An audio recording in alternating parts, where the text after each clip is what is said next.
votre journal en direct avec vous, Sophie Doznac.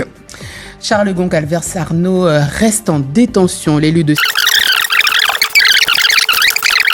Et puis, elle est rarement dans le département. Nous recevons ce midi la championne de jiu-jitsu brésilien Aurélie Leverne, licenciée au club Six Blade Jiu-Jitsu à Rivière-Montjoly.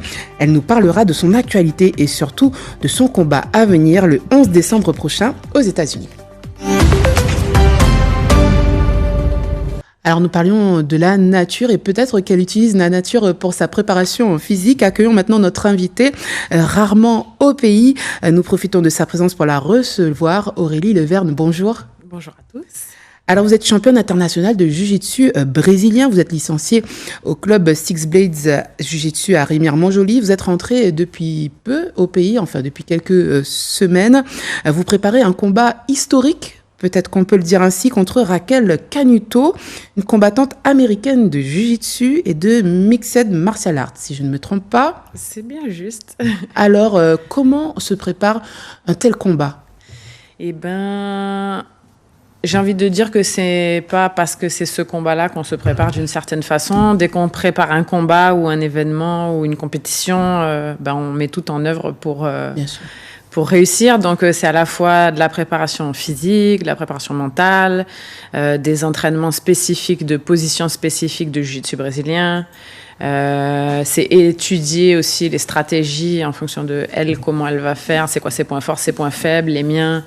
Donc, il y a beaucoup de gens qui rentrent en compte aussi. C'est un travail d'équipe, on va dire, que je réalise avec Tyrone Gonzalez, toujours à mes côtés et dans mon dos surtout pour me faire travailler tout ça. Et après, quel est votre programme d'entraînement ? Mon programme d'entraînement, il est chargé, on suppose. Il est chargé, c'est un métier, hein. Voilà, c'est un métier à part entière, donc on se lève et jusqu'au soir, c'est ça qui compte.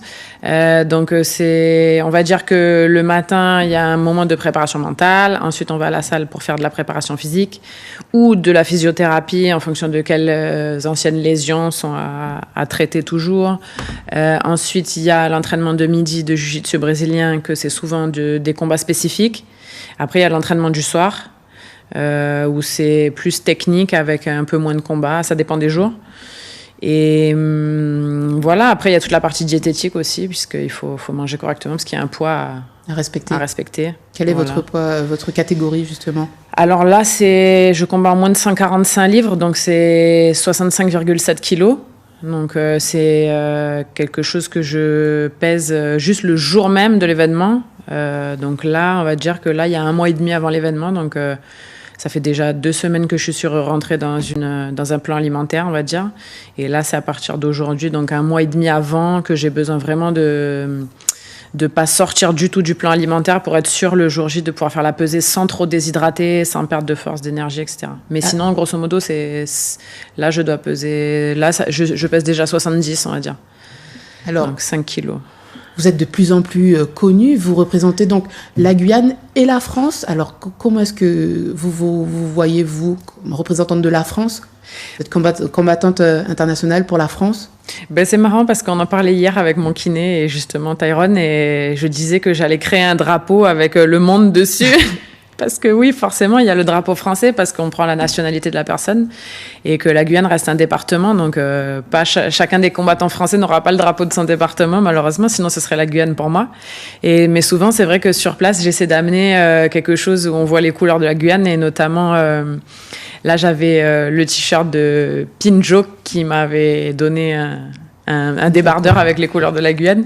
Mais sinon, oui, je représente forcément notre culture, parce que de par aussi je suis francophone, je parle français, je m'entraîne ici, donc je représente la Guyane et la France, forcément. Ouais, derrière moi, il y a tout ça. Est-ce que vous diriez que le jiu-jitsu brésilien, c'est un sport qui prend de l'envergure en France ? Ah oui, c'est un sport qui est en pleine expansion, plutôt, carrément. C'est ça. Ouais. Carrément en pleine expansion, parce que justement, en fait, l'UFC auquel je vais participer s'appelle l'UFC BJJ, et donc ça fait à peu près 2 ans qu'il a commencé à s'épandre, on va dire, à s'épanouir, à se créer aussi. Et d'ailleurs, vous avez gagné un combat le 31 juillet dernier. Oui, c'est ça. J'ai gagné le 31 juillet dernier à Las Vegas. Donc vous êtes favorite ? Je pense pas que je serais favorite sur ce combat parce que Raquel Canuto, elle a plus combattu. Je crois qu'elle a 2 événements de plus que moi parce que moi, le premier que j'avais fait, j'avais perdu contre Elena Crevard, qui est vraiment, vraiment un prodige. Et elle ne s'est même pas confrontée à elle. Sinon, elle aurait perdu aussi d'ailleurs. Mais donc, du coup, oui, elle a plus de combats à son actif dans le circuit qui est tout neuf. Donc, je pense pas que je serais la favorite, mais je pense que ce sera serré sur les statistiques. En tout cas, c'est quoi votre objectif? Vous êtes donc sportif professionnel. Qu'est-ce qui vous reste à atteindre aujourd'hui? Alors, beaucoup de choses, hein, parce que c'est le début. Il faut savoir que le jiu-jitsu brésilien, c'est pas une activité qui est olympique. Donc, oui.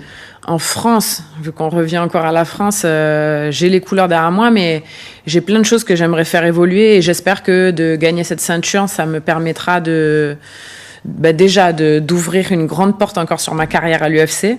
Je vous en dirai plus si je gagne. On va pas mettre la charrue avant les bœufs. Mais en tout cas, j'espère que ça pourra me donner une voix encore supplémentaire et de la reconnaissance par rapport au travail qui est fait en France. Là, il y a eu une grosse scission de la Confédération française avec la Fédération de judo, qu'on n'a pas de fédération de jiu-jitsu brésilien à proprement parler. Mais ça veut pas dire qu'il faut pas travailler pour se structurer, etc. Donc j'espère pouvoir contribuer à tout ça. Une petite dernière question, on n'a pas beaucoup de temps. Leonardo Mosquera, donc est-ce qu'on peut espérer un jour vous voir comme lui combattre en Guyane sur un combat international? En Guyane, ça sera compliqué, je pense, encore. Ça coûte cher. On n'en est pas encore là, à mon cher. avis. C'est pas ça, c'est que les événements sont... Enfin, là, l'UFC, pour ramener l'UFC en Guyane... oui, ça coûte...